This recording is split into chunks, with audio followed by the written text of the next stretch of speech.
எதிர்த்து பேசிட்டு இன்றைய முரசொலியில் கேள்வி பதில் பகுதியில் திராவிட முன்னேற்ற கழக தலைவர் திரு கருணாநிதி கங்கை நீர் விற்பது குறித்த ஒரு கேள்விக்கு பதிலளிக்கும் போது, தபால் நிலையங்களில் பாரதிய ஜனதா அரசு தொடர்ந்தால் திருநீரு, குங்குமம் ஆகியவை கூட விற்கப்படும் என்று விமர்சனம் செய்ததோடு, மதச்சார்பற்ற அரசு என்கிற இலக்கணத்தை பாரதிய ஜனதா அரசு மாற்றி வருகிறது என்கிற குற்றச்சாட்டையும் பதிவு செய்திருக்கிறார்.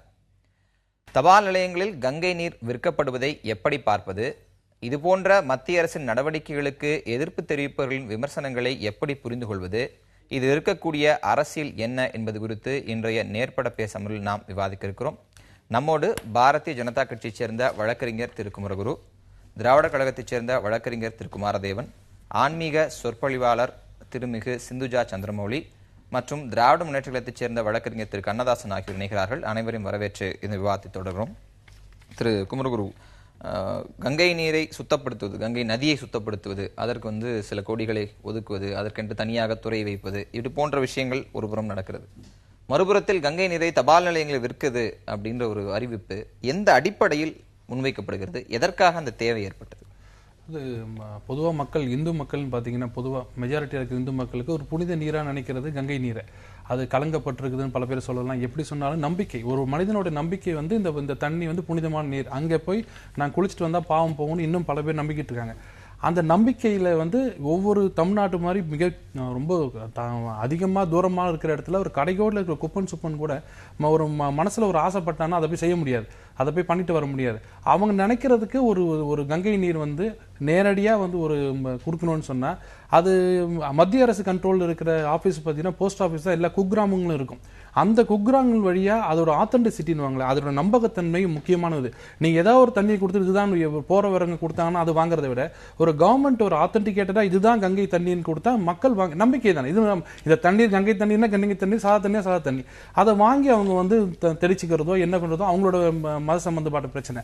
இதை ஏன் கவர்மெண்ட் விற்குது அப்படிங்க கேட்குறீங்கன்னு சொன்னீங்கன்னா, இதை கவர்மெண்ட் விற்கிறதுக்கு காரணம் ஆத்தென்டிசிட்டி நான் சொல்லிட்டேன். ஆனால் இன்னைக்கு நம்ம முழு விவாதமே எதை வச்சு வருதுன்னா, டாக்டர் கலைஞரோட அறிக்கை தான். அவர் செக்யூலரிசம் பற்றியே கேள்வி எழுப்புறார். மத சார்பின்மை என்றால் என்ன, அதுவே கரைய தொடங்குகிறதான். முதல்ல அவருடைய மத சார்பின்மை என்னன்னு நம்ம புரிஞ்சுக்கிட்டீங்கன்னு வச்சுக்கோங்க, அதுக்கப்புறம் இது என்ன மத சார்பின்மைன்றது மக்களுக்கு தெரியும். மத சார்பினை நான் நாத்திகன்னு வச்சுக்கோங்க, எனக்கு எந்த மதமும் கிடையாது, எனக்கு எந்த கடவுளும் கிடையாது, நான் எல்லா கடவுளையுமே நான் வணங்க மாட்டேன், மதத்தையும் நான் சொல்ல மாட்டேன், நான் போயிடுவேன். அதே நான் ஆத்திகனா இருந்தா எனக்கு எல்லா கடவுளும் வேணும், எல்லா மதமும் வேணும், ஆனால் நான் வணங்குவது என் மதத்தை சார்ந்தது. நான் இந்துவாக இருந்தால் இந்து கடவுளை கொடுக்கணும், ஆனால் அதுக்கே முஸ்லீமு கிறிஸ்டின் கிண்டல் பண்ண மாட்டேன், நான் எதுவும் சொல்ல மாட்டேன், அவங்களுக்கு எதுவும் பார்த்து சொல்றது நிறுத்த மாட்டேன். ஆனால் கலைஞர் அவர்கள் முதல்ல இருந்து திமுகவோட கொள்கை என்னன்னா, ஒன்றே குலம் ஒருவனே தேவன். ஆனால் கலைஞர் என்ன பண்றாருன்னா, எப்பவுமே பார்த்தீங்கன்னா இந்துக்களோட பண்டிகைகள்லாம் வாக்கு சொல்ல மாட்டாங்க. ஆனால் அதே முஸ்லீம், இஸ்லாமியர்களோ, கிறிஸ்தவர்களோ, ஜெயினோ எல்லாத்துக்கும் வாக்கு சொல்லுவாங்க. அது இன்னைக்கு வரைக்கும் எங்களை மாதிரி அடுத்த தலைமுறைக்கு இன்னும் புரியல என்ன காரணம். ஒரு மதம் உங்களுக்கு பிடிக்கலன்னா, இல்லை அந்த மதத்தில் இருக்கிற அந்த கடவுளை உங்களுக்கு பிடிக்கலன்னா எல்லா மதத்தையும் விட்டுருந்தோம். நாத்திகன்னா எந்த மதமும் கிடையாது, அது அந்த 2 மதம் மட்டும் 3 மதம் மட்டும் வச்சுக்கிறாங்க. அதனால என்ன நினைக்கிறாருன்னா, இப்போ சொன்னது கூட இதை எதிர்த்தா தான் அந்த சிறுபான்மைன்றவங்களுக்கு ஒரு சந்தோஷம் வரும். நம்ம கலைஞர் எதிர்த்துட்டாருன்னு அந்த சிறுபான்மையோட ஓட்டுக்கள் எல்லாத்தையுமே அவங்க டார்கெட் பண்ணி தான் இது ஒவ்வொரு அறிக்கையும் வருது. அங்கதான் மறுபடியும் நீங்க கேட்கிற அதே கேள்வி, இது ஏற்கனவே நிறைய முறைகள் விவாதிக்கப்பட்ட நிறைய தளங்கள், அந்த கேள்வியை நீங்க முன்வைத்திருக்கீங்க. அதுக்கு திரு குமாரதேவனோ திரு கண்ணதாசனும் பதில் சொல்லுவாங்கன்னு நினைக்கிறேன். ஆனா அதுக்கு என்னுடைய கேள்வி, நீங்க ஓட்டுக்காக சிறுபான்மையை ப்ளீஸ் பண்றாங்க அப்படின்னா ஓட்டுக்காக பெரும்பான்மையை ப்ளீஸ் பண்ணிட்டு போயிடலாம். இல்ல, நாடு ஒரு நாட்டுல இருக்க ஆட்சி எல்லாருக்கான பொதுவானது. அப்ப பொதுவா ஒரு விஷயம் செய்யும் போது பெரும்பான்மையினருக்கு நன்மை தான் வரும். இப்ப நான் நாளைக்கு ஒரு ஸ்கீம் சொல்றேன், ஸ்கூட்டி ஃப்ரீன்னு முதலமைச்சர் சொன்னாங்கன்னா 90% மெஜாரிட்டியா யார் இருக்காங்களோ அவங்க தான் போகும். ஸ்கூட்டி ஃப்ரீ சரி, ஆனா நீங்க பெரும்பான்மையின் மனதை புண்படுத்துறாங்க, அந்த மதத்தை வெறுக்கிறார்கள், அதற்கு எதிராக அரசியல் நடத்துகிறார்கள் என்றால் அந்த பெரும்பான்மையினர் தானே அவர்களை தொடர்ச்சியாக 5 முறை ஆட்சியில் பெரும்பான்மையினருக்கு இவங்களை பத்தி தெரியும், இதை இவர் தான் சொல்லுவார்னு விட்டு போறாங்க. ஆனா சிறுபான்மை இருக்காங்க பாருங்க, அவங்க உத்து பார்த்துட்டே இருப்பாங்க. ஒவ்வொரு இதுக்கு இவர் என்ன சொல்றாரு, இவர் என்ன சொல்றாரு, அவரே கங்கை நீர் விற்கிறது ஒன்று தப்பு இல்லைன்னு சொல்லிட்டாங்கன்னா அப்போ உடனே நம்மளை விட்டு போறாரா, தள்ளி போறாரா கலைஞர் அவர்கள் அப்படின்னு நினைப்பாங்க. நான் என்ன சொல்றேன், உங்களுக்கு நம்பிக்கை இருக்கா இல்லையா அப்படின்றது முதல்ல முடிவு பண்ணிக்கங்க. உங்ககிட்ட இருக்கிற ஸ்டாலின் அவர்களே சொல்றாரு. நீங்க அடுத்த கட்ட வார்த்தைக்குள்ள போயிட்டீங்க. ஆனா பேசிக் டிபேட்டிங் என்னன்னா, ஒரு மத்திய அரசு, அந்த அரசுக்கு எந்த விதமான மதச்சார்பும் இருக்கக்கூடாது, ஆனால் ஒரு மதம் சம்பந்தப்பட்ட பொருள் நீங்க அது பெரும்பான்மை மக்களுக்கு தேவைன்னு பல வாதங்கள் வைத்தாலும் அதை நீங்க ஒரு அரசு அலுவலகத்தில் விற்கிறீர்கள். அப்ப அதே கேள்வி வராதா? வேளாங்கண்ணி தீர்த்தத்தை அங்க விற்கணும்னு ஒரு கேள்வி வராதா? மெக்காவில இருந்து அவர்களுக்கு தேவைப்படுற புனித விஷயங்களை கொண்டு வந்து விற்கணும்ங்கிற தேவை வராதா? அதையெல்லாம் ஒட்டுமொத்தமாக செயல்படுத்தும் போதுதான் உங்க மேல் நம்பிக்கை வரும். நான் வந்து இன்னும் வெளிப்படையாக பேசுறேன். பாரதிய ஜனதா அரசு இருக்கக்கூடிய இது போன்ற பல விஷயங்களுக்கு உடனடியாக ஒரு விமர்சனம் வருவதும் மதச்சார்பு அப்படிங்கிற விஷயத்தில் பாரதிய ஜனதா மீது தாக்குதல் நடப்பதும் இன்றைக்கு இயல்பு. அது நடந்து கொண்டே இருக்கிறது. நான் அதுக்கு அந்த விதத்துக்குள்ள போல. அப்படி இருக்கும் போதே நீங்கள் ஏன் பரவலாக அனைத்து மதத்துக்காக செய்யக்கூடாது அப்படின்னு நீங்க சொல்றீங்க? மெக்கா மெதினாக்கு நீங்க நிதி உதவி அளிக்கிறீங்களான்னு கேட்டா ஒரு சிறுபான்மையை ஏன் நீங்க தாக்குறீங்க? அவங்க விட்டுருங்க, அவங்க சிறுபான்மை ஏனுன்றாங்க. பெரும்பான்மையான இருக்கிறவங்களுக்கு எல்லாரும் கங்கை போக முடியாது, கங்கை தண்ணி நீங்க கொண்டு வந்து சொன்னா ஏன் இவங்களை டார்கெட் பண்றீங்கன்னு. இந்த கவர்மெண்ட் எப்படி பண்ணாலும் வந்து ஆட்சிக்கு வந்த உடனே மெக்கா மெதினாவோட நிதி உதவி குறைச்சிட்டோமா, இல்ல இஸ்லாமிய கிறிஸ்தவர்களுக்கு உண்டான சலுகைகளை குறைச்சிட்டோமா? அது நடந்துட்டு இருக்கு. இது முதல் ஆரம்பம். பாருங்க, முதல் ஆரம்பம். நீங்க ஒரு கோரிக்கை வைங்க, கண்டிப்பா எங்களுக்கு இது வேணும்னு சொல்லுங்க, எங்க இருந்து ப்ரொக்யூர் பண்ணணும்னு சொல்லுங்க, அதையும் கொண்டு வந்து செய்யறோம். செய்ய மாட்டேன்னு சொல்லலையே. ஆனா கலைஞர் அதை சொல்லல. இதை மட்டும் செய்யறாங்களே, மத்தவங்களையும் செய்வாங்களான்னு கேட்டிருந்தா அது மதசார்பற்ற தன்மை. இது செய்வதனால் என்ன ஆகும்? அடுத்து குங்குமம் திருநீர் இப்படி போறதுனால என்னன்னா ஒரு சாராரை திருப்திப்படுத்துறதுக்காக பெரிய சாரார் வந்து அவர் வந்து சிறுபான்மை ஃபேவர் பண்றது, பெரும்பான்மை எதிர்ப்பது, இந்த விஷயத்துக்குள்ளதான் மறுபடியும் திரு கருணாநிதியினுடைய இதுல இருந்து உங்க பதிலாக வருகிறது. இயல்பாக எழக்கூடிய கேள்வி, பாரதிய ஜனதா அரசு இது செய்வதால் இதற்கு ஒரு மதச்சார்பு விமர்சனம் வருகிறது அப்படின்னு புரிஞ்சுக்கிறதா? முதலாவதாக கலைஞர் அவர்களுடைய கருத்தை பாராட்டி போற்றி வரவேற்கின்றேன். இந்த கருத்தில் தலைவர் கலைஞர் அவர்கள் இன்று நேற்றல்ல, தன் இளமை காலம் தொட்டு உறுதியாக இருக்கின்றார். நண்பர் குமரவேல் சொன்னார், இது மதச்சார்பின்மை எல்லாத்தையும் வந்து இது பண்ணணும். தந்தை பெரியார் அவர்கள் அருமையான ஒரு உதாரணத்தை சொன்னார். கன்னிப்பெண் என்று சொன்னால் எந்த ஆடவரும் சாராதவள் கன்னிப்பெண், எல்லாரையும் சமமாக நினைப்பவள் அல்ல என்று சொன்னார். ஒரு வழக்கறிஞர் என்று சொன்னால் தன் கட்சிக்காரருக்கு மட்டும்தான் உண்மையாக இருக்க வேண்டும், எதிர் தரப்பில் இருக்கக்கூடிய கட்சிக்காரருக்கு உண்மையாக இருக்கக்கூடாது. அதேபோல் நீதிபதி இரண்டு பக்கத்திலும் இருக்கக்கூடிய கருத்துக்களை அமைதியாக கேட்டு அதற்கு பிறகு சொல்லுவதுதான் நீதிபதி. இது இரண்டிலிருந்தும் நீதிபதியோ அல்லது வழக்கறிஞரோ பிறந்து போனால் அவர்கள் வழக்கறிஞர் என்ற தகுதி இழக்கின்றார், நீதிபதி என்கின்ற தகுதியும் இழக்கின்றார் என்பதுதான் சாதாரணமாக அடிப்படையில் இருக்கக்கூடிய ஒரு உண்மை. இந்த இடத்துல இப்பொழுது கங்கை நீரை கொண்டு வந்து கொடுப்பதற்கான அவசியம் என்ன வந்தது? 1898 போஸ்ட் ஆஃபீஸஸ் ஆக்ட் என்று ஒன்று வெள்ளைக்காரர்கள் கொண்டு வந்தார்கள். ஆங்கிலேய அரசாங்கம் கொண்டு வரும்போது அப்பொழுது இப்போது போல இருக்கக்கூடிய பெரிய அளவில் தந்தி தொடர்பு சாதனங்கள் இல்லை, ஆக வேகமாக கொண்டு வந்தார்கள். அதற்கென்று ஒரு சில விதிமுறைகளை உருவாக்கினார்கள், ஒரு சட்டத்தை உருவாக்கினார்கள். இன்லைன் லெட்டர்னா என்ன, அதை எப்படி கொண்டு போய் கொடுக்கணும், இப்படியெல்லாம் சொல்லி அது படிப்படியாக வளர்ச்சி பெற்று வந்தது. இன்றைக்கு மிகப்பெரிய அளவில் தனியார் தபால் துறை, தனியார் தபால் கூரியர் தபால்கள் ரொம்ப அதிகமாக வேகமாக வளர்ந்துகிட்டு இருக்கு. இது மத்திய அரசாங்கத்துடைய கட்டுப்பாட்டில் இருக்குது. இதை முன்னேற்றுவதற்காக இவர்கள் என்ன திட்டம் எடுத்திருக்கிறார், அது சாதாரண போயிடும். இப்பொழுது அஞ்சலகம் எந்த நோக்கத்திற்காக ஆரம்பிக்கப்பட்டதோ அதுலேருந்து டிவிட் ஆயிடுச்சு, அதுலேருந்து மாறி போச்சு. கொஞ்ச நாளைக்கு முன்னாடி அரவணை பாயசம் வைக்கணும் அப்படின்னு சொல்லி கொண்டு வந்தாங்க. அதுக்கப்புறம் சஞ்சயகா திட்டம் இதெல்லாம் கொண்டு வந்தாங்க. ரயில்வே டிக்கெட் விற்கணும் அப்படின்னு சொல்லி கொண்டு வந்தாங்க. இப்போது மிகப்பெரிய மன அழுத்தத்திற்கு அங்கே இருக்கக்கூடிய பணிபுரியக்கூடிய அஞ்சலக ஊழியர்கள் இருக்கிறாங்க. இது துரித அஞ்சல் வந்தது, ஸ்பீட் போஸ்ட் வேகமாக போகிறது வந்தது, எல்லாம் வந்தாலும் கூட ஒரு வேகமாக நம்முடைய தபால்கள் சென்றடையவில்லை என்கின்ற காரணத்திற்காக இன்றைக்கு அவர்கள் எல்லாம் தனியார் கூரியரை நம்பி போகின்றார்கள். அந்த கார்டு என்கின்ற அந்த 50 பைசா கார்டு யாருமே வந்து யூஸ் பண்ணுறது கிடையாது பற்றிக்கு. அதே போல் இங்கிலாந்து லெட்டரையும் யாருமே வாங்குவதற்கு தயாராக இல்லை. 5 ரூபாய் அந்த தபால் உரை வாங்குவதற்கும் சரியான அளவில் ஆட்கள் இல்லை. போனால் போய் சேருமோ என்கின்ற அச்சம் பொதுமக்களுக்கு இருக்கின்றது.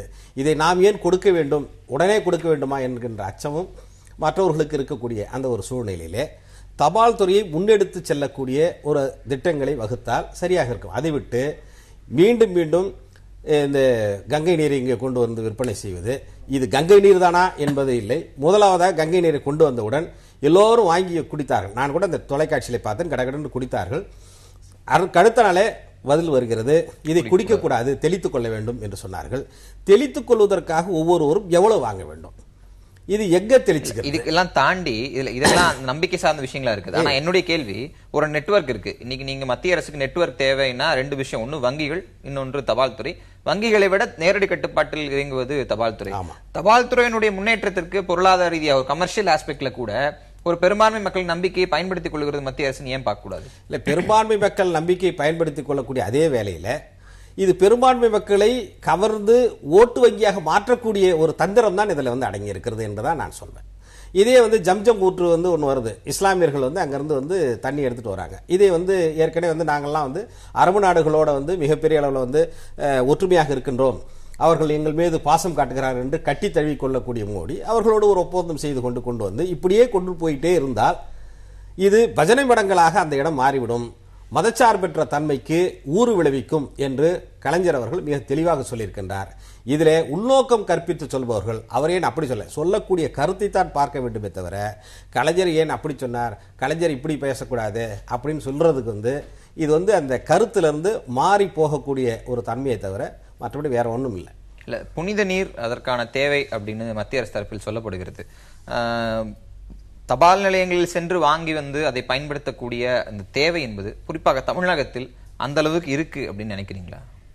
முதலாவதாக ஆன்மீகம் அப்படிங்கிறது இந்த இந்தியாவுடைய உயிர் நாடின்னு சொல்லலாம். மதம் அப்படின்னு எடுத்தாலே நம்பிக்கைக்குரிய விஷயம். இப்ப நம்ம நம்பிக்கைக்குரிய விஷயம்னு எடுத்தாதான் நம்ம விவாத பொருளாவே அதை எடுத்துட்டு போக முடியும். எது மதச்சார்பின்மை அப்படின்னு நம்ம முதல்ல பார்க்கணும். மதச்சார்பின்மைக்கு எப்போ கலைஞர் அவர்கள் நீதிபதி ஆனார்னு தெரியல. முதல்ல மதம் என்பது நம்பிக்கைக்குரிய விஷயமானால் மதத்தை வச்சு 2 கிளாசிபிகேஷனா பிரிக்கலாம். அப்படின்னா 2 வகையா பிரிக்க முடியும். ஒன்னு மதச்சார்பின்மை, மற்றொன்று மதச்சார்பு இல்லாத மதச்சார்புடைய தன்மை. ஆனா கலைஞர் அவர்களுடைய அகராதியில ஆரம்பம் தொட்டே தொன்று தொட்டே 3 கிளாசிபிகேஷனா பிரிக்கலாம். ஒன்று மதச்சார்புடைய தன்மை, மற்றொன்று மதச்சார்பின்மை, அடுத்தது இந்து மதம் சாராத தன்மை அப்படின்னு எடுத்துக்கலாம். அதாவது இந்த முரசொலியில வந்த கேள்வி பதில் நம்ம உற்று பார்த்தோமே, ஆனால் அவர் ரொம்ப அழகா அதை பேசியிருக்கார். ரொம்ப சுலபமா புரியக்கூடிய பதில் தான். புனித நீரான கங்கையை தொன்று தொட்டி சொல்றதுக்கு கூடியதானால் பாஜக அரசு, அதை நம்ம உற்று பார்த்தோம்னா தெரியும் பதில். பாஜக அரசு தொடர்ந்தால் அப்படின்னு கேட்டிருக்க. ஒரு சாதாரண அடிப்படைவாதியான எனக்கு பார்த்தா, ஒரு ஆன்மீகத்துல இருந்து பார்த்தா எனக்கு என்ன தோணுதுன்னா, கலைஞர் அவர்களுக்கு கங்கையை விற்கிறதோ, அரவண பாயசத்தை விற்கிறதோ, பஞ்சாமிர்தத்தை விற்கிறதோ, சந்தனத்தை விற்கிறதோ, ஜவ்வாது விற்கிறதோ பிரச்சனையே கிடையாது. ஏனால் பசும்பொன் முத்துராமலிங்க தேவர் அவர்கள் ஒரு தரம் முழங்கினார், மங்கை சூதகமானால் கங்கையில் கழுவலாம், ஆனால் கங்கையே சூதகமானால் எங்கு போய் கழுவுவது அப்படின்னு கேட்டார். அதே வார்த்தையை கலைஞர் அவர்களும் எடுத்துக்கொண்டு எப்பெல்லாம் தேர்தல் தோல்வியில பாதிக்கப்படுறாரோ, எப்பெல்லாம் தோல்வி அடைகிறாரோ அப்பெல்லாம் ஒரே ஒரு வார்த்தை சொல்லுவார், எலெக்ஷன் கமிஷனும் கங்கையும் ஒப்பிட்டு சொல்வார், கங்கையே சூதகமானால் எங்க போய் கழுவுவது அப்படின்னு கேட்பார். அப்ப இத்தனை நாள் அவருடைய ஸ்டேட்மெண்ட் இருக்கு. நான் எடுத்து தரேன் இருக்கு. இல்ல இருக்கு, நான் எடுத்து தரேன். எலெக்ஷன் கமிஷனையும் கங்கையை அவர் ஒப்பிட்டு சமீபத்தில் எங்கேயே அவர் பேசினார். சமீபத்தில் தேர்தல் ஆணையத்தையும் கங்கையும் அவர் குறிப்பிட்டது எனக்கு தெரியல. இல்ல ஆதாரங்கள் இருந்தா காமிக்கிறேன். நான் பேசி முடிச்சிடறேன் என்னுடைய குறிப்பை. இப்படி முன்னாடியே கங்கையை பத்தி பேசின அவர் கங்கையை ஏற்கனவே புனிதமா தான் கருதியிருக்கார். எனக்கு தேவை என்ன புரிஞ்சது என்னன்னா, மோடி அரசின் மீது ஒரு அச்சுறுத்தல் அவருக்கு இருக்கு. ஏன்னா ஏற்கனவே திருவனந்தபுர ராஜா அவர் 1,76,000 கோடி தன்னுடைய சொத்தை பத்மநாபபுரம் அனந்த பத்மநாப சுவாமி கொடுத்தார். தமிழ்நாட்டுல ஒரு ராஜா இங்க கொண்டு வந்து எல்லா கழக கண்மொழிகளும் கொடுத்திருக்காரு. இன்னைக்கு ஒண்ணு வெளியில வருது. ஒரு நிமிஷம்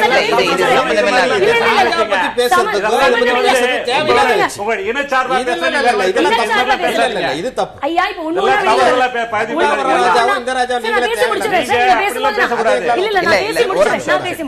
இருந்து வேற பக்கம் போக வேண்டிய வேறு பக்கம் போகல. புனித நீரான கங்கை என்பது மக்களுடைய மதம் சார்ந்த தன்மை. இஸ்லாமிய மக்கள் பெருவாரியான, நான் கேட்டு முடிச்சிடறேன், இஸ்லாமிய மக்கள் பெருவாரியான ஒரு தொண்டை உடையவர்கள். அவர்கள் ஒரு நாடினர்மலையும் மெக்கா மதீனாக போனோங்கிறது ஆணித்தரமா பதிஞ்சிருக்கு. கலைஞர் அவர்கள் புனித நீரான கங்கையை பத்தி சொல்றது, இஸ்லாமியர்களுக்கு கூட ஜம்ஜம் நீர், அது இஸ்மாயில் அப்படிங்கிற ஒரு குழந்தை அழுதுன்னு மெக்கால இறைவனே அவர்களுக்கு கொடுத்திருக்க அந்த தண்ணீரை, அந்த புனித தண்ணீரை நம்மளுடைய ரூல்ஸ் படி 100 மில்லி தான் எடுத்துட்டு போலாம் ஹேண்ட் லக்கேஜ்ல. ஆனால் 5 லிட்டர் கொண்டு வரலாம். இப்படி சொன்னா புனித நீருங்கிறது எல்லாருக்குமே பொது, இந்துக்கும் பொது, இஸ்லாமியர்களுக்கும் பொது, கிறிஸ்தவர்களுக்கும் பொது. கேள்வி என்னன்னா, அப்படி பொதுவாக விஷயத்தை நீங்களோ நானோ செய்வது என்பது வேற. நீங்களோ நானோ மெக்கா மதீனாக்கு போய் தண்ணி கொண்டு கொடுக்கறதோ இல்ல கங்கைக்கு போய் கொண்டு கொடுக்கறது வேற. ஒரு அரசாங்கம் செய்கிறது அப்படிங்கும் போது எங்களுக்கும் ஏன் இல்லைங்கிற கேள்வியும் எங்களுக்கு கிடைக்காதுங்கிற அச்சமும் சிறுபான்மை மக்களுக்கு ஏற்படுது. சிறுபான்மை மக்களுக்கு எழவே இல்லை சார். நம்ம தான் சிறுபான்மையினர் ரொம்ப தெளிவா இருந்ததுனால தான் திமுக இந்த தேர்தலில் தோல்வி அடைஞ்சிருக்குன்னே கூட நான் சொல்லுவேன். அதுக்கு என்ன சொல்லுவீங்க? அப்படி பார்த்தா 1 லட்சம் வாக்கு தான் வித்தியாசம். மொத்தமே ஒரு சதவீதம் தான் அவங்களுக்கு வித்தியாசம். அது விஷயம் இல்ல. ஆனால் சிறுபான்மை மக்களும் தெளிவாக தான் இருக்காங்க. இந்த புனித நீரை சொல்ற நாளைக்கு ஜம்ஜம் நீரை சொல்ல மாட்டாங்கிறது என்ன நிச்சயம்? நாளைக்கு வேளாங்கண்ணிக்கு போய் வரக்கூடாதுங்கிறது என்ன நிச்சயம்? அதெல்லாம் இல்ல சார். சார் இப்போ சரி சார், ஹஜ் பயணத்துக்கு கொடுக்கறாங்களே கூழ்கஞ்சிக்கு 46 மில்லியன் டன் கொடுக்கறாரு, அது என்ன விஷயம்? இல்ல நீங்க ரெண்டு விஷயத்தை பார்க்கணும். மறுபடியும் வந்து நோன்பு கஞ்சிக்கு அரிசி கொடுப்பதை விமர்சிக்கிறதோ இல்ல ஹஜ் பயணத்துக்கு நிதி உதவி செய்யறதோ ரெண்டு விஷயம் இருக்கு. நீங்க சிறுபான்மை மக்களுடைய பொருளாதார நிலையும் இங்க பார்க்க வேண்டியது இருக்கிறது. இதே பெரும்பான்மை மக்களுக்கு மானசோவர் செல்வதற்கு மானியத்தோடு பல்வேறு சலுகைகள் இங்க அறிவிக்கப்பட்டிருக்கிறது. இமயமலை செல்வதற்கு பல்வேறு சலுகைகள் அமைக்கப்பட்டிருக்கிறது. இந்திய சுற்றுலா கழகம் அந்தந்த மாநில சுற்றுலா கழகம் சார்பாக பல்வேறு புனித தலங்கள் போவதற்கு சலுகை விலையில் பல்வேறு திட்டங்கள் அறிவிக்கப்பட்டிருக்கின்றன. பொருளாதார நிலையை கருத்தில் கொண்டுதான் அரசுகள் சிறுபான்மை மக்களுக்கு நோன்பு கஞ்சிக்கு இலவசமான விஷயங்களை அரிசியை கொடுத்துட்டு இருக்காங்க. நீங்க மறுபடியும் ஏன் அவர்களுக்கு கொடுக்கிறார்கள் அப்படின்னு கேட்பதுக்கு ஒரு பெரிய வித்தியாசம். நாங்க சொல்லவே இல்லை எல்லாருக்கும் கொடுக்குறீங்க, எல்லாருக்கும் நாங்க கொடுக்குறாங்கன்னு நான் சொல்லவே இல்லை. நான் ஒரு ஆன்மீகவாதியா இருக்கிறதுனால எனக்கு இஸ்லாமியர்களுக்கும் ஆன்மீகம் உண்டு, முஸ்லிம்களுக்கும் உண்டு, கிறிஸ்துவர்களுக்கும் உண்டு. நான் அந்த விஷயத்துக்கே போல. ஆனால் மத நம்பிக்கையை புண்படுத்துவது என்பது நாளைக்கு இஸ்லாமியர்களுக்கும் அதே நிலைமைதான். மத நம்பிக்கைக்குள்ள ஒரு அரசே போக கூடாது. ஆர்டிகல் 25 செக்ஷன் 25 28 அவங்களும் கேக்குறாங்க மத நம்பிக்கைக்குள்ள அரசு போக கூடாது அப்படின்னா ஏன் அரசு நம்பிக்கை சார்ந்த ஒரு விஷயத்தை வைக்கணும்? சார் கொடுத்து நீ வாயில ஊத்தி குடின்னு சொல்லவே இல்லை யாரும்.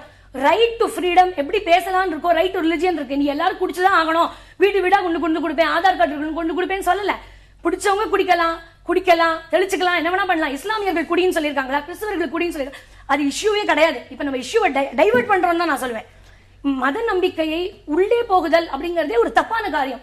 மக்கள் போற்றும் மாபெரும் தலைவரான கருணாநிதி, நாங்கள்லாம் போற்றி கொண்டாடக்கூடிய ஒரு மாபெரும் தலைவர், அதை சொல்றது அடிப்படையான ஆன்மீகவாதிகளான எங்களுக்கு ரொம்ப பெரிய வருத்தம். திரு கருணாநிதி அவர்கள் சொல்வது எலெக்ஷன் டைம் இல்லைன்னா இது போன்ற விஷயங்களை கையில் எடுக்கிறாரு, தேர்தலில் தோல்வி உற்றால் இது போன்ற விஷயங்களை கையில் எடுக்கிறாங்க விமர்சனம் தொடர்ச்சியாகவே வைக்கப்பட்டே வருகிறது. மீண்டும் அதே கேள்வி தான் எழுது. பாரதிய ஜனதா அரசு செய்வதால் மதச்சார்பற்ற அப்படிங்கிற ஒரு விஷயத்தை எடுத்து அதை அடுத்த கட்ட கூட்டணிகளுக்கு வித்திடுகிறாரா அப்படிங்கிற விமர்சனமும் இன்றைக்கு இந்த பல்வேறு இடங்களில் இந்த கேள்வி பதிலுக்கு பிறகு வந்திருக்கிறது. உங்களுடைய பதில் என்ன? அதாவது தலைவர் கலைஞருடைய அறிக்கையை அரைகுறையா படித்தா இப்படிதான் பல்வேறு பொருட்கள் தோன்றும். முழுமையாக அதை படித்து பார்த்தா இந்த மாதிரி பிரச்சனை வந்திருக்காது. நீங்க அதில் அடிப்படையாக கேள்வி வந்து மதச்சார்பின்மை.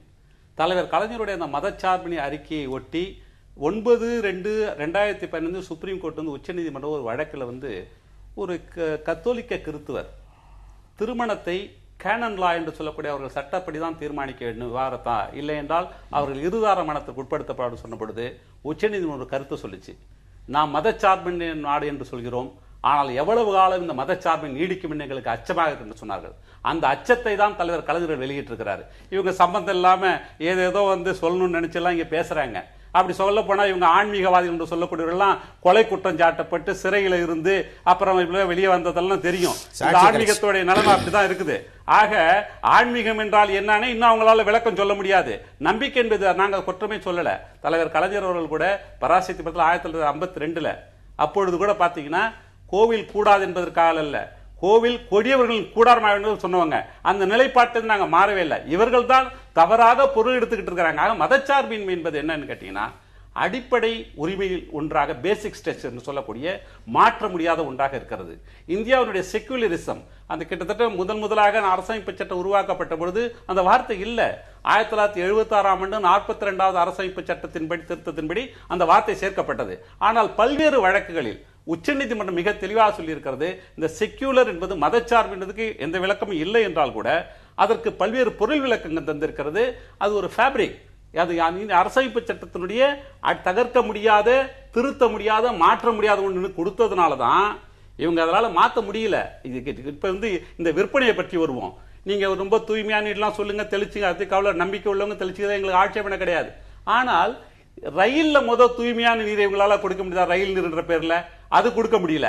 ஆனால் இதை வந்து தபால் நிலையத்தில் வைப்பதற்கான என்ன காரணம் என்று சொல்லும் பொழுது இது இவருடைய திணிப்பு. எப்படி சமஸ்கிருதம் திணிக்கப்படுகிறதோ, இந்தி கொஞ்சம் கொஞ்சமா திணிக்கப்படுகிறதோ, அதெல்லாம் தன்னுடைய தொடர்ச்சியான ஒரு செயல்பாடாகத்தான் இதை பார்க்கணும். அதைத்தான் தலைவர் கலைஞர் சொல்றாரு. இப்படி கங்கை நீர் விற்கிறீங்க, அதுக்கப்புறம் குங்கும உபதி விற்கிறதுக்கு தான் ஏற்பாடுகளாக சொன்னா யாரும் கேட்க முடியும்? ஒரு முதிர்ந்த தலைவர் ஒரு மதச்சார்பினை அடிப்படையாக கொண்டு ஒரு கேள்வி எடுக்கும் பொழுது அதற்கு பதில் சொல்லாம சம்பந்தம் இல்லாம ஏதோ ராஜா எல்லாம் சொல்றதெல்லாம் வந்து இன்னும் பதில் சொல்ல போனா அவங்க தாக்கு பிடிக்க முடியாது. அதுக்காக தான் சரி, அதெல்லாம் சரி. நான் ஒரே ஒரு கேள்வி கேட்கிறேன். சரி இந்த மாதிரி கோவில் விஷயத்தை விற்கிறாங்க அப்படின்னு சொன்னால், கலைஞர் அவர்கள், மதிப்பிற்குரிய மாபெரும் தலைவரான கலைஞர் அவர்கள் 5 முறை முதலமைச்சரா இருந்த போது இந்து சமய அறநிலையத்துறை தானே பஞ்சாமிர்தம் வித்தாங்க, குங்குமம் வித்தாங்க, சந்தனம் வித்தாங்க.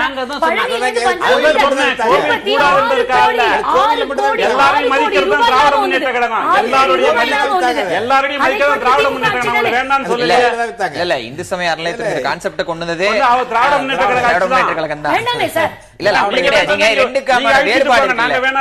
பஞ்சாமிர்தமோ விபூதியோ கோவில்கள் விற்பது வேற, அங்க இருக்கக்கூடிய தாலுகா ஆபீஸ்லயோ டிஸ்ட்ரிக்ட் கலெக்டர் ஆபீஸ்லயோ போட்டிக்கு வராரு மோடி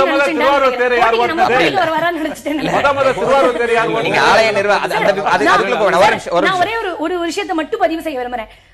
எனக்கு வந்து கலைஞர் அவர்கள் ஒண்ணுதான், மோடி அரசு எனக்கு இன்னொரு வருத்தம் இருக்கு. எதுக்கு பணத்துக்கு விற்கணும்? கங்கைங்கிறது புனித நீர், அந்த இது பணத்துக்கே விற்க கூடாது, எல்லாருக்கும் உரிமையான ஒரு விஷயம். அதுவும் எனக்கு ஒரு வருத்தம் ஒரு நிமிஷம் இருங்க.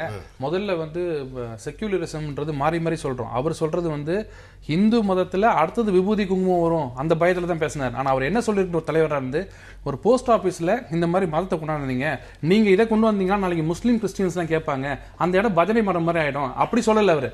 மீண்டும் விபூதி குங்குமம்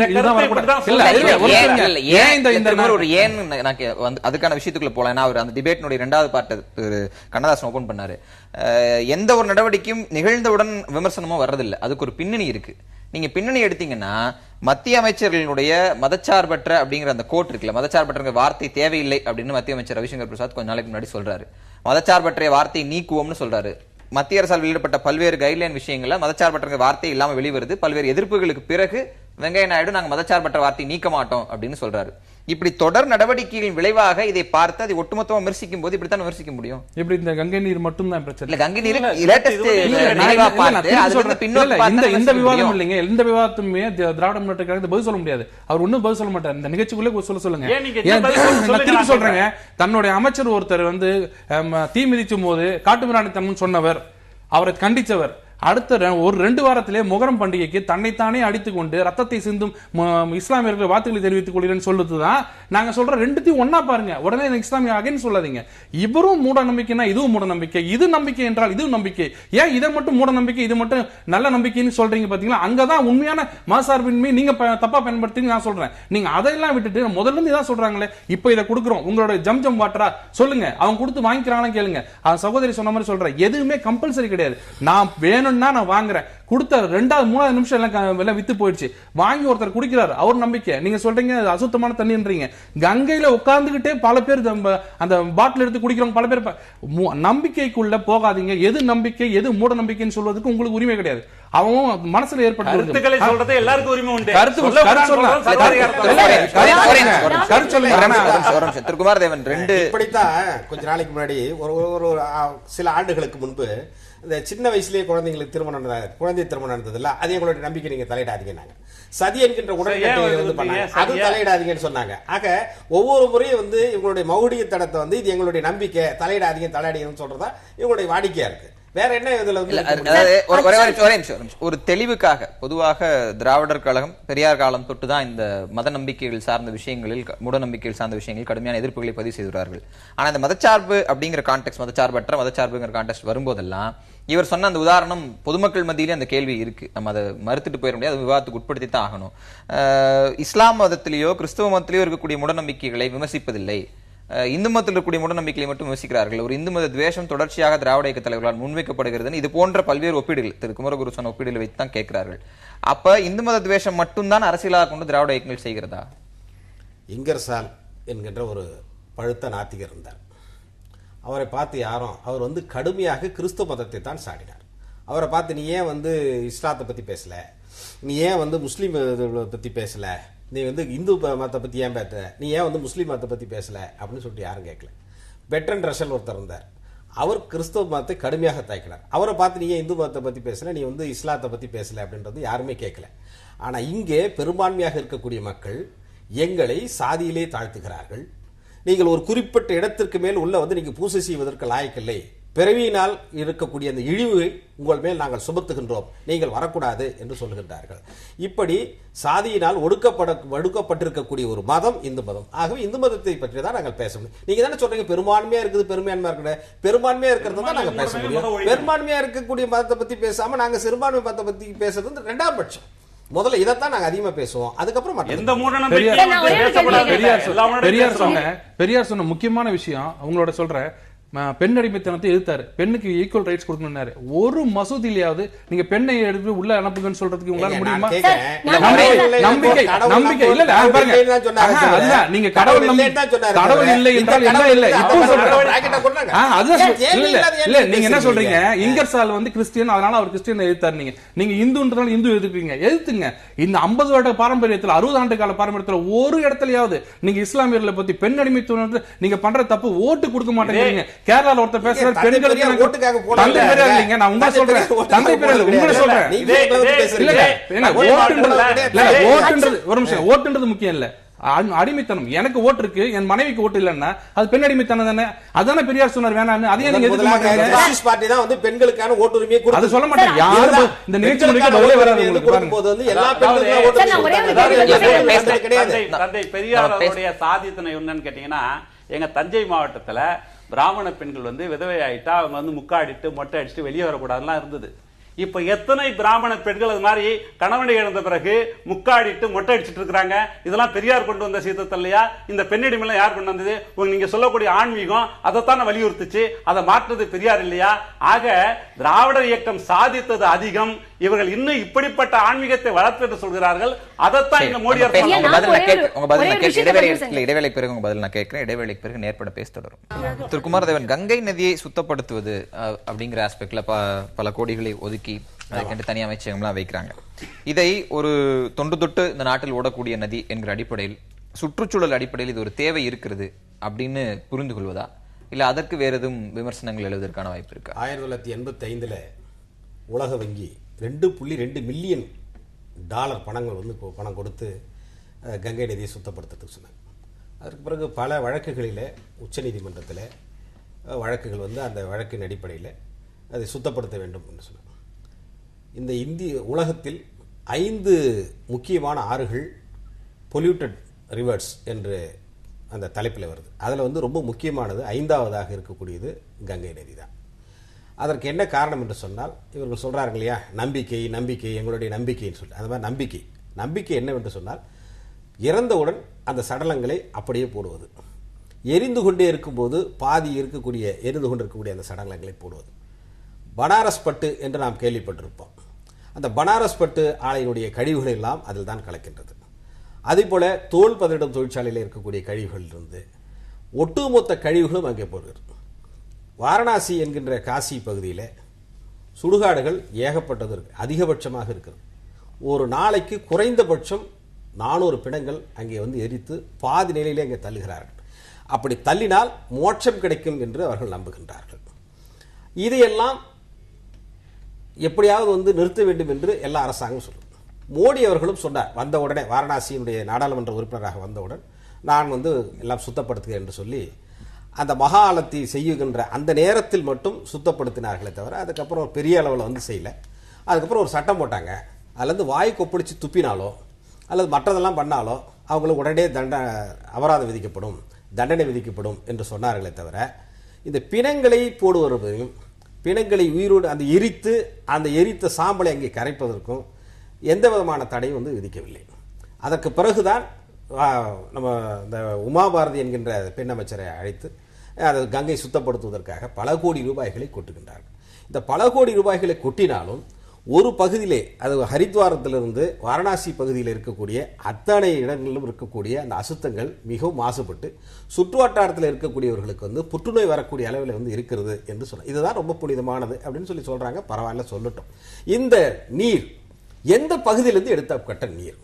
இது சுத்திகரிக்கப்பட்ட நீரா? இப்போது அஞ்சலகங்களில் கொடுக்கல, அது 2 இடங்களுக்கு விளக்கம் கொடுத்திருக்காங்க. ஒன்று ஹரித்வாரில் இருந்து எடுத்தது, இன்னொன்று அங்கிருந்து சொல்றாங்க. ஹரித்வாரத்திலிருந்து எடுக்கக்கூடிய அந்த நீருக்கு வந்து ஒரு விலை, அதுக்கப்புறம் வந்து அங்கிருந்து ஒரு விலை என்று சொல்லி இதிலும் பாகுபாடு பார்க்கிறார்கள். ஆக இப்போது நான் கேட்கக்கூடிய மீண்டும் மீண்டும் கேட்கக்கூடிய கேள்வி, இப்பொழுது என்ன அவசியம் வந்தது? இவர்களுக்கு கொடுக்க ரெண்டு வேண்டும் விஷயம் என்கிற இருக்கு அவசியம். திருக்குமரகுரு. ஒன்று, மக்களுடைய அடிப்படை தேவை.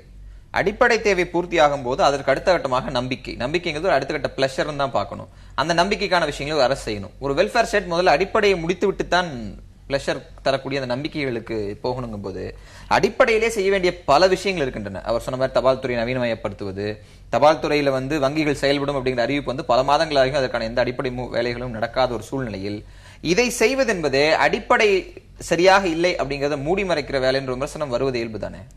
இப்போ அடிப்படை வசதிகள் செய்யாத ஒரு ஸ்டேட் ஆன்மீகத்தில் போகக்கூடாது. ஆன்மீகம் என்பது நம்பிக்கையில் போனீங்கன்னா உங்களுக்கு ஒரு வெல்ஃபேர் ஸ்டேட் வராது. நீங்க சொல்ற வெல்ஃபேர் ஸ்டேட், ரோடு, கரண்ட், இது எஜுகேஷன், இதெல்லாம் இது ஒரு சைடு. மனிதன் நம்பிக்கை என்பது ஒண்ணு. எவ்வளவுதான் படிச்சிருந்தாலும் கடைசியில் காலையில் வீட்டு விட்டு போகும்போது கடவுளுக்கு மட்டும் தான் போறாங்க. அப்போ அந்த நம்பிக்கைக்கு ஒரு கவர்மெண்ட் அதுக்கு உண்டான மதிப்பு கொடுக்கணும். இன்னொன்னு இதுல நம்பிக்கைக்கு மதிப்பு கொடுக்கணும். முதல்ல அடிப்படை தேவை குடிப்பதற்கு தண்ணீர் கொடுத்து விட்டு தான் புனிதமாக இருக்கக்கூடிய தண்ணீரை தெளித்து ஒரு போஸ்ட் ஆபீஸ்ல ஒரு பாக்ஸ் அனுப்பிச்சு ஒரு நாளைக்கு ஒரு 50 பேக்கெட் சின்ன தண்ணீர் விற்கிறதுனால என்ன பெரிய வெல்ஃபேர் ஸ்டேட் கேட்டுரும். அந்த இவர் சொன்ன மாதிரி அந்த இருக்க ஊழியர்கள் அதிர்ச்சி அடைஞ்சிட்டாங்களாம், வேலை செய்ய முடியல, வெச்ச 10 நிமிஷம் ஒரு கிலோ பார்சல நான் ஸ்பீட் போஸ்ட்ல நம்ம போஸ்ட் ஆபீஸ் மூலமா அனுப்புறேன்னா எனக்கு ஒரு விலை இருக்கு. அதே இதை நான் தனியாருக்கு அனுப்புறேன்னா அதுக்கு ஒரு விலை இருக்கு. அங்க எந்த விதமான கேரண்டியும் எனக்கு கிடையாது. நான் எங்கேயும் போய் கேட்க முடியாது. ஆனாலும் அரசு துறையினால் கேள்வி கேட்க முடியும். என்னுடைய முதல் தேவை என் பொருள் பத்திரமாக போய் சேருவதை அரசு உறுதி செய்யணும்.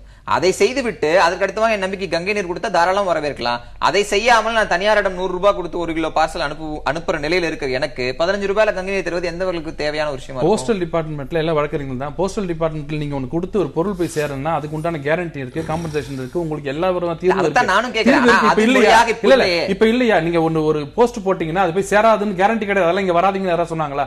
அது கொடுத்தீங்கன்னா உங்களுக்கு 100% 200% கேரண்டி இருக்கு. அது இதையே மிங்கிள் பண்றீங்க. இப்ப டாபிக் என்னன்னா இதை விக்கலாமா இல்ல விக்கலாமா? ஆட்பற்றாக்குறையில தபால் துறை இருக்கிறது, நிதி ஒதுக்கீடுகள் கடுமையாக இருக்கிறது. கடந்த கிட்டத்தட்ட 10 ஆண்டுகளுக்கு மேலாக முந்தைய காங்கிரஸ் அரசும் சரி தபால் துறையில் புதிய ஊழியர்கள் ரெக்ரூட்மெண்ட் என்பது மிக மிக சொற்பமான அளவிலே நடந்திருக்கிறது. தபால் துறையை மூடுவதா ஏற்கனவே தந்தியை மூடிட்டாங்க. அதுக்கு பல காரணங்கள் சொல்லப்பட்டாலும் தந்தி சேவை மூடப்பட்டிருக்கிறது. புதிதாக சேவைகளும் தொடங்கப்படவில்லை. இப்படி ஒரு சூழ்நிலையில் இதையெல்லாம் செய்துவிட்டு கங்கை நீர் கொடுப்பது ஒரு என்ஹான்ஸ்மெண்ட். இது எதுவுமே செய்யாம இதை சொல்வது என்பது ஒரு டைவர்ஷன் தானே. இல்ல இப்ப முதல்ல இந்த ஊழியர்கள் என்ன கருத்து சொன்னாங்க? ஊழியர்கள் செய்ய முடியாதுன்னு சொன்னாங்களா? தமிழ்நாட்டுல எங்காவது சொன்னா 10 நிமிஷத்துல முடிஞ்சிருச்சு, எங்க வேலை முடிஞ்சிருச்சுன்னு சொல்றாங்க. அடுத்தடுத்து டெவலப் பண்ணும்போது நீங்க சொல்ற மாதிரி இப்ப வீட்டுக்கே போஸ்ட்ல கொடுக்கறது ரெடி பண்றாங்க. இப்ப அந்த மாதிரி வரும்போது ஆள் பற்றாக்குறை இதெல்லாம் அடுத்தடுத்த விஷயம். இப்ப பிரச்சனை அவங்களுக்கு அது இல்ல, போஸ்ட் ஆபீஸ்ல போஸ்ட்மேன் இல்லையா அதனால கொடுக்குறீங்கன்னு சொல்லல, ஏன் இதை கொடுக்குறீங்கன்னு கேக்குறாங்க. இதுதான் முதல் விஷயம். ஆனா இவங்க கொடுக்கறதுக்கு என்ன காரணம்? இந்த புனித நீர் ஏன் அங்க கொடுக்குறீங்கன்னா ஏன் கொடுக்க கூடாது? இது ஆரம்பம் தானே. அது மக்கள் வாங்கின உடனே அவன் வாங்கி தெளிச்சிட்டு ரொம்ப ஆனந்தமா போறான்னு எல்லா பத்திரிகையும் போட்டிருக்காங்க. அது இன்னைக்கு பிளாஷ் ஆயிடுச்சு. இன்னைக்கு எல்லா மக்களும் சந்தோஷமா இருக்காங்கன்றாங்க. மக்கள் சந்தோஷமா இருக்கிறத ஒரு விரும்பக்கூடிய தலைவர் என்ன சொல்லிருக்கணும்னா, அட்லீஸ்ட் இங்க இருக்கிற குப்பனும் சுப்பனும் இவ்வளவு 2000-3000 செலவு பண்ணி போறானே அதுவாது இங்க வந்துருச்சு இல்ல. இது ஒண்ணு. இப்ப இவருக்கும் அவருக்கும் ஒரு பெரிய வித்தியாசத்தை யாரும் கிளியர் பண்ண மாட்டீங்க. இவர் அங்க விற்கவே கூடாதுங்கிறார் எதுவுமே. ஆனா கலைஞர் சொல்றது விபூதியும் குங்குமம் விட்டு விற்க கூடாதுன்னு.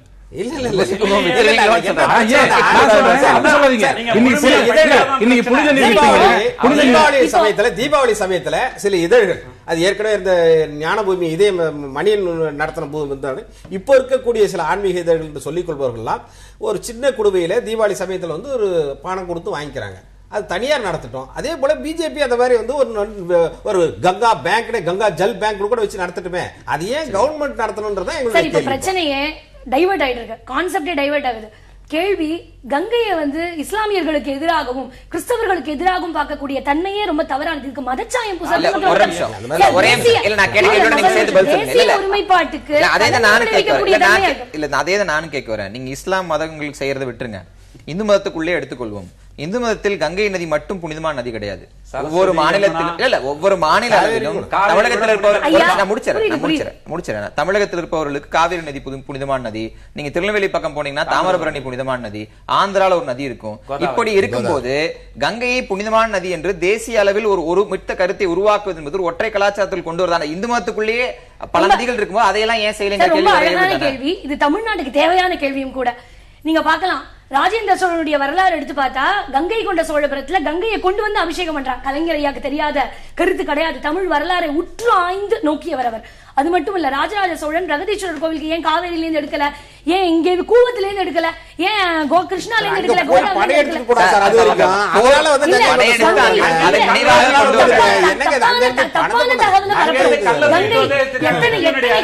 எத்தனை கோடி நதிகள் இருந்தாலும் கங்கை தேசிய அளவில் பார்க்கப்படுகிறது. இது மட்டும் இல்ல, சுவாமி விவேகானந்தர் அவருடைய அதுதான் என்னுடைய கேள்வியும். எத்தனை கோடி நதிகள், எத்தனை ஆயிரம் நதிகள் இருந்தாலும் காவிரியும் புனிதமான நதி தானே? காவிரியும் புனிதமான, பாலாறும் புனிதமான நதி தானே? கங்கையும் புனிதமான. காவிரிலையும் பாலாறுலையும் தூர்வாரல மண் எடுக்கிறோம், சட்டவிரோத மணல் நடக்குது, இதையெல்லாம் தடுக்காம. புரியுது சார் உங்க கேள்வி, நான் சொல்றதுக்கு பதில்.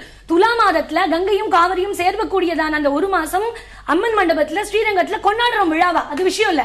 ஆனால் தேசிய ஒருமைப்பாடு அப்படிங்கிறதுக்கு ஒரு சின்னமா கொண்டாடப்படக்கூடிய கங்கையினுடைய அங்கதான் கேள்வி. நீங்க இத்தனை நதிகள் ஓடுற நாட்டில் ஒரு நதியை மட்டும் ஒருமைப்பாட்டின் சின்னமா ஏன் சொல்றீங்க? அனைத்து நதிகளும் தேசிய ஒருமைப்பாட்டு சின்னமா அறிவிச்சிட்டு போலாம். திராவிட கழகத்துல போர் பாட்டே இதுதான். அச்சம் என்பது மடமையடா, அஞ்சாமை திராவிட உடமையடா. இந்த பாட்டுல வரும் ராஜராஜ சோழன் எப்படி வெற்றி கொண்டான் அப்படின்னு அந்த கதையில வருவார். கனக விஜயரின் கனக விஜயனுடைய சிண்டை பிடித்து ராஜேந்திர சோழன் எப்படி வெற்றி கொண்டான், வெற்றி கொண்டு கங்கை கொண்ட சோழபுரத்தை கங்கையினுடைய உற்பத்தி ஸ்தலமாக அந்த இடத்துக்கு போய் கொண்டு வந்தான். கங்கையை வெற்றி கொண்டதான் கங்கை கொண்ட சோழபுரம் பேரு.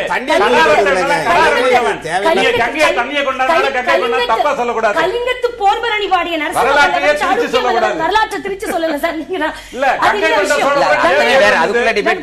என் கேள்வி அதுதான். நீங்க தேசிய ஒருமைப்பாடு என்று சொல்லும் போது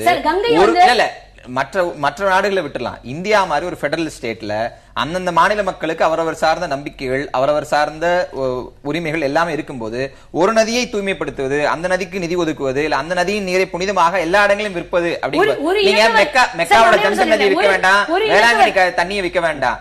நீங்க இந்தியாவினுடைய ஒருமைப்பாட்டு சின்னம் கங்கைன்னு சொல்வதற்கு எந்த இடத்தில் யார் உரிமை வழங்கியது? ஒரு இன மக்கள் மட்டும் கங்கையை வழங்குறதில்ல. நம்ம தெருவுல போகக்கூடிய கங்கை அம்மன் கோவிலோ திருக்காட்சி அம்மன் கோவிலோ எல்லாமே கங்கை மாதா. அந்த இடத்துல சிந்து சமவெளி நாகரிகம் உருவாச்சு, அந்தந்த இடத்துல நாகரிகம் உருவாச்சு.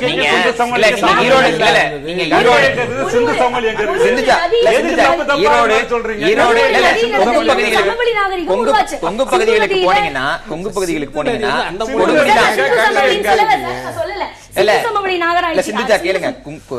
பகுதிகளுக்கு கொடுமுடி ஓடக்கூடிய ஆறு வந்து புனிதமான ஆறு. இன்னும் சொல்ல போனா தமிழர் மரபில் தீர்த்தம் எடுத்துட்டு வர்றது அப்படிங்கிறது எல்லா கிராமங்களையும் நீங்க பார்க்க முடியும். அருகில் இருக்கக்கூடிய நதி எதுவோ, அருகில் இருக்க அருவி எதுவோ அங்க போய் அவங்க தீர்த்தம் எடுத்துட்டு வருவாங்க. அவர்களுக்கு அது புனிதமானது. அப்படி பிரத்யேகமா இருக்கும்போது நீங்க ஒரு நதியை மட்டும் புனிதமானதுன்னு விற்பது ஏன்னுங்க? என்னுடைய சேரனோ சோழனோ பாண்டியனோ கங்கையை புனிதம் என்று கருதினார்கள், தமிழ்நாட்டுக்கு கொண்டு வந்தாங்க. நான் அதான் சொல்றேங்க, உங்களுக்கு என் கேள்வி புரியலையா? நான் கங்கையை புனிதம் என்று சொல்வதை எதிர்க்கவில்லை.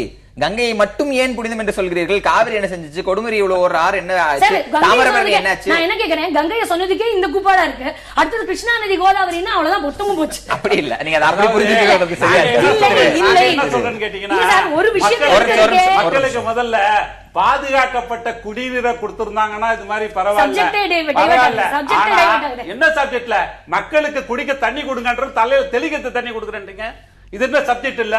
நாங்க என்ன சொல்றோம், மக்களுக்கு பாதுகாக்கப்பட்ட குடிநீரை இந்த அரசு வழங்கி இருக்குமேனால், மோடி அரசு வழங்கி இருக்குமேனால் அனைத்து மக்களுக்கும் பாராட்டி இருக்கலாம். இது மாற்று கருத்து கிடையாது. ஆனா நாங்க என்ன சொல்றோம் கேட்டீங்கன்னா, கங்கையை பற்றி பல்வேறு இதெல்லாம் சொல்றாங்க. வரலாறு வந்து திரித்து சொல்றதுல மிக தெளிவா இருக்கிறாங்க இவங்க. கங்கை கொண்ட சோழபுரம் ஏன் பேர் வந்துன்னே தெரியாம சிந்து சமவெளி நாகத்துல கங்கை வந்துச்சுன்றாங்க. இதெல்லாம் தலங்கள்ல வந்து தவறா பதிவு பண்ணக்கூடாது.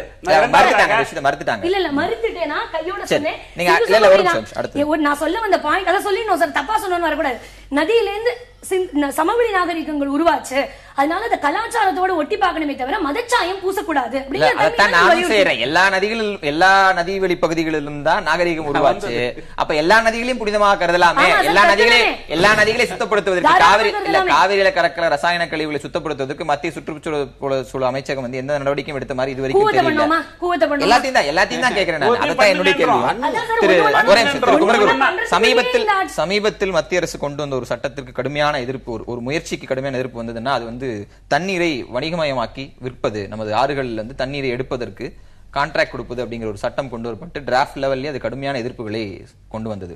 இன்றைக்கும் நீங்கள் சுத்திகரிக்கப்பட்ட ஆரோக்கியமான குடிநீரை கொடுக்க வேண்டும் என்றால், அதை மத்திய அரசு மட்டும் சொல்ல, இங்க இருக்கக்கூடிய அனைத்து அரசுகளுக்கும் தான் அந்த பொறுப்பு இருக்கு.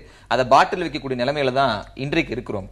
அடிப்படை தாகத்திற்கு தேவைப்படக்கூடிய தண்ணீரே காசு கொடுத்து விற்கப்படும் போது அதை இலவசமாக்குவதற்கோ அது அனைவருக்கும் கிடைப்பதற்கோ நடவடிக்கைகள் எடுக்காமல் இது செய்வது என்பது அனாவசியமான ஒன்று ஏன் பார்க்க எதுக்கு ரெண்டுத்தையும் போட்டு மிக்ஸ் பண்றீங்க எனக்கு தெரியல. அதாவது ரெண்டு சேர்ந்து அரசு தானே. குடிநீர் கண்ணதாசன் சொன்னாரு, குடிநீர் கொடுக்க வேண்டியது ஸ்டேட் கவர்மெண்டோட வேலை. அல்லது வந்து சென்ட்ரல் கவர்மெண்ட் அங்க இருந்து பேக்கெட் பேக்கெட்டா அவங்க தண்ணி எடுத்து அனுப்புவாங்களா? அது இல்ல. அவங்க பண்ண வேண்டியது அனைத்து நதிகள் இருங்க அனைத்து நதிகளும் எனக்கு இணைக்கிறத நாங்க சொல்லிட்டு இருக்கோம். 10 வருஷமா நீங்க இணைக்கல, உங்க கூட்டணி ஆட்சி இருக்கும்போது நாங்க தான் இணைக்கணும்னு சொல்லிட்டு இருக்கோம். ஆனா இப்ப வந்து டைவர்ட் பண்றது, அங்க இருந்து தண்ணி கொண்டு வந்து ஏன் இந்த தண்ணியை கொடுக்க, இது புனித நீர்னு விக்கிறாங்க, இஷ்டமா தான் வாங்குறாங்க, வாங்கலாம் போயிடுறாங்க. அதை பத்தி பிரச்சனை இல்ல. ஆனா இவங்களுக்கு என்ன கோவம் நீங்க சொன்னீங்க பாருங்க. இல்ல நீங்க தமிழகத்தை சேர்ந்த ஒரு நபராகவே எனக்கு நீங்க சொல்லுங்க. அவங்க கேட்ட அதே பதில நீங்க புனிதம் அப்படின்னு கங்கை நீர் ஏற்றுக்கொள்வது எனக்கு எந்த விதமான மாறுபாடும் கிடையாது. ஆனால் காவிரி புனிதம் இல்லையா? கண்டிப்பா புனிதம். அப்ப அதையும் விக்கலாமே. நாங்க இப்ப இருங்க, நாங்க போஸ்டர் பிரச்சனை இல்ல முதல்ல சொல்றேன். நீங்க உங்களோட கேள்வி எல்லாமே இல்ல கவர்மெண்ட் ஆபீஸ்ல இதை விக்கலாமா? நீங்க கவர்மெண்ட் ஆபீஸ்ல சாராயம் விக்கலாமா? விக்க கூடாது. டாஸ்மாக் விக்குது. கவர்மெண்ட் டாஸ்மாக் விக்கலாமா? கவர்மெண்ட் இப்ப சொல்றாரு, நீங்க சொன்னீங்களே ஒரு ஸ்டேட்னா எப்படி இருக்கணும், வெல்ஃபேர் ஸ்டேட் எப்படி இருக்கணும், எந்த வெல்ஃபேர் ஸ்டேட் சாராயம் விக்குது? அப்பெல்லாம் இவங்க தீக்காவை யார் எங்க ஒரு இவங்க எல்லாம் என்ன பண்ணிருக்கணும்? நீங்க கவர்மெண்ட் என்ன பண்ணிருக்கணும்? நீங்க குடிநீரை கொடுங்க. முதல்ல நீங்க குடிநீர் கொடுக்காம டாஸ்மாக்ல போய் வந்து சாராயம் கொடுக்குறீங்க, யாரா கேட்டிருக்குமா? எல்லாரும் சேர்ந்து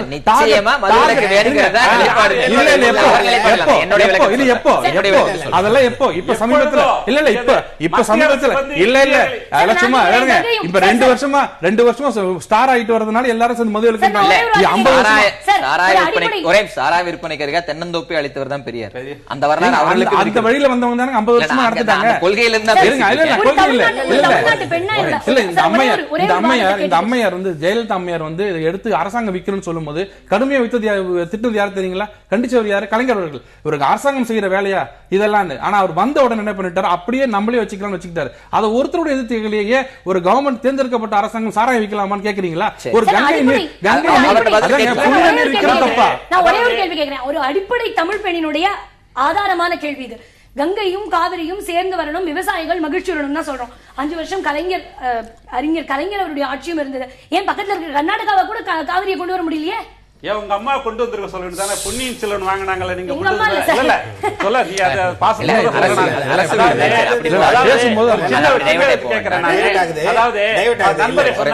இது வந்து மாநிலத்தோட வேலை தண்ணி கொடுக்கறதுன்னு. அப்ப இந்த மாநிலம் வேறு, இந்தியர்கள்ன்றது வேறா?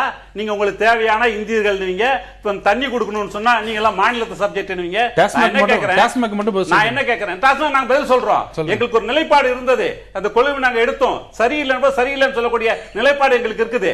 ஆனால் நீங்கள் வந்து மூட நம்பிக்கையில மூழ்கி கொண்டு மக்களிடத்தை திணிக்கிறது. மதுவிலக்குள்ள போக வேண்டாம்.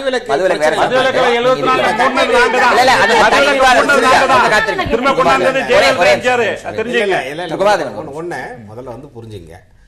நான் ஆரம்பத்தில் ஒரு கேள்வி கேட்டேன், என்ன அவசியம் இப்பொழுது திடீர் என்று வந்தது அப்படிங்கிறதுக்கான கேள்வி வந்து இல்லை. பணவீக்க விகிதம் வந்து நாளுக்கு நாள் அதிகமாகி கொண்டே இருக்கின்றது. அதற்கு பிறகு பார்த்தால் சமஸ்கிருத பிரச்சனை வந்து பெரிய அளவில் போயிட்டு இருக்கு. ஒவ்வொரு மந்திரிகளும் பேசக்கூடிய வார்த்தைகளும் அந்த பேச்சுக்களும் மதச்சார்பின்மைக்கு வேட்டு வைப்பது போலவும் ஒரு குறிப்பிட்ட சமூகத்துக்கு எதிராகவும் இருக்கின்றது.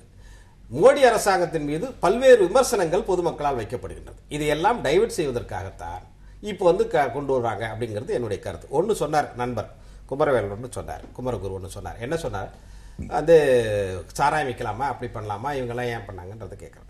இது சாராயம் குடித்தாங்க அப்படின்னு சொன்னால் எனக்கு அந்த பழக்கம் இல்லை, இருந்தாலும் சொல்கிறேன், அந்த போதை கொஞ்ச நேரத்தில் தெளிஞ்சிடும். ஆனால் இந்த மத வெறி போதை இருக்கு பாருங்க, இது புனிதம் அப்படின்னு சொல்லி நீங்க வெறி ஏத்துறீங்க பாருங்க, இது வந்து மூளையில் வைக்கப்படக்கூடிய விலங்கு. இதன் மூலமாக வந்து நீங்க என்ன சொல்றீங்க, ஒரு பெரிய ஹிந்து ஓட் பேங்கை உருவாக்கி அதன் மூலமாக வந்து உங்களுடைய ஆட்சி தக்க வைத்துக் கொள்வதற்காகத்தான் இப்படிப்பட்ட வேலைகள்லாம் செய்றீங்க. மக்கள் உங்க இறுதி கருத்தோட என் கேள்விக்கும் பதில், மதச்சார்பற்ற அப்படிங்கிற வார்த்தையை எடுப்பதில் பாரதிய ஜனதா அரசு முனைப்பு காட்டும் அப்படிங்கிற நிலையில் இது போன்ற நடவடிக்கைகள் விமர்சனத்துக்குள்ள அதை தவிர்க்க முடியாதா? கண்டிப்பாக செக்குலர்ன்றது எடுக்க முடியாது சொல்லிட்டோம். அது திருப்பி அதை பேசிட்டு இருப்பாங்க. என்னோட ஒரே கருத்து, இறுதி கருத்து, சாராயத்தை விற்கக்கூடிய கவர்மெண்ட் இருக்கிற தமிழ்நாட்டில் புனித நீரான கங்கையை போஸ்ட் ஆபீஸில் விற்கிறது எந்த விதமான தப்பு? சாராயத்தையும் கங்கையை ஒண்ணாக்க கூடாது, தவறுது. புனித நீரை விற்கிறது தவறு இல்ல, சாராயத்தை விற்கிறீங்க, சாராயத்தை விற்கிறீங்க, புனித நீர் விற்கிறோம். என்ன சொல்றோம், மக்களுக்கு எவ்வளவு பிரச்சனைகள், அடிப்படை பிரச்சனைகள் தீர்க்கக்கூடிய பிரச்சனை இருக்கும் பொழுது இப்பொழுது அவர் NRI என்று சொல்லக்கூடிய மரியாதைக்குரிய பிரதமர் மோடி அவர்கள் எப்பொழுது இந்தியாவில் இருக்கின்ற பல்வேறு குற்றச்சாட்டுகள், அவர்கள் மீதான விமர்சனங்கள் நிறைய வருது. இதை இப்பொழுது மடைமாற்றுவதற்காக இப்படிப்பட்ட ஒரு செய்தியை போட்டா அது ஒரு இவங்கெல்லாம் சொன்னாங்க வாக்கு வங்கின்றது. திராவிட முன்னேற்றம் நினைச்சா ஏன் பெரும்பான்மையர்கள் சாதகமா பேசி வாக்கு வங்கி, எங்களுக்கு அந்த நோக்கம் கிடையாது. திராவிட முன்னேற்ற கழகத்தை பொறுத்தவரை எதெல்லாம் சமுதாயத்திற்கு மக்களுக்கு விரோதமாக இருக்கின்றதோ, மக்களை மூடர்களாக்குகிறதோ அதை எதிர்ப்பதுதான் எங்களுடைய கொள்கையா இருக்க தவிர இது வந்து ஒரு நம்பிக்கை என்பது, இவங்க நம்பிக்கை என்பது வேறு, இவங்க எதுவும் நம்பிட்டு போட்டோம் அதை நாங்க சொல்லல. ஆனால் அதை வந்து இது மாதிரி மடைமாற்றி மக்களுக்கு தேவையானது செய்யாமல் தேவையில்லாதவற்றை செய்யக்கூடாது, அதை நீடிக்க கூடாதுதான் எங்களுடைய. உங்கள் இறுதி கருத்து சிந்துஜா. மதம் என்பது நம்பிக்கை சார்ந்த விஷயம். இது மாதிரி கொச்சையாப்படுத்தி மதச்சாயம் பூசுறதுங்கிறது ரொம்ப தவறான காரியம். அதுல கலைஞர் அவர்கள், நாங்கள்லாம் போற்றி கொண்டாடக்கூடிய கலைஞர் அவர்கள் அப்படி ஒரு கருத்தை தெரிவிக்கிறதுங்கிறது எங்களுக்கு ரொம்ப வருத்தமான காரியம். ஐயா, நானும் திருக்குறள் படிச்சும் போது அவரால் ஈர்க்கப்பட்டு தான் நானும் திருக்குறள் படிச்சேன். அவருடைய கருத்துக்கள்ல எனக்கு மதிப்பு உண்டு. தமிழார்வம் கொண்டவர், தமிழர்களை கொண்டாடக்கூடியவர், தமிழை கொண்டாடக்கூடியவர். ஆனாலும் எல்லா கருத்தையும் என்னால ஏத்துக்க முடியாது. பாராட்டு அதே நேரத்தில் அளவில் நான் புரிஞ்சுக்கிறேன், அது உங்கள் உரிமையாக இருக்கும். நிகழ்வில் கலந்த அனைவருக்கும் நன்றி. மீண்டும் ஒரு நேர்பட பேசாமல் சந்திக்கலாம்.